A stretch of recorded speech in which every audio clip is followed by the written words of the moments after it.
Kani kediga Batisi TV, mat pidang pek yaki kubur baman kasni, belawan rasha pida ka Orange Nissan Loom Sopo near Fire Brigade Shillong, ringkat bat ka eco-friendly enterprise, ki plakot nagbenta ki jingdon kam hakasong, bat kara karong.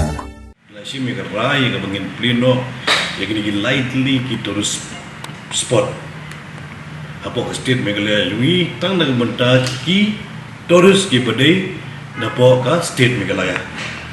Tambah kide ban ya katkum ka COVID-19 protocol. Kinumla ban ya palat ya ka COVID-19 protocol.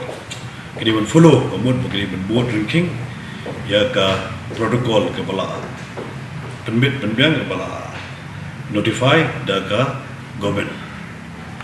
Tigini lightly ki tourist spot.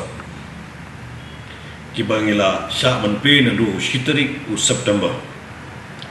Kadai gawai kadai ka Watts Lake, ka Baar kadai ka Elephant Falls, ka Balai kadai ka Loom Nehru Park, ka Badan Hamdai apa Umyam Lake.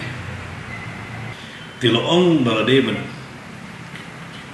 don ka protokol ka was climb kena penyada ya ke jingkot benyo ya ke jingkot penyada ya kena gunu ke jingpang dan ensure ya ke health and ke safety jong ki tourist ki nong tre hang tu bat ya ki locals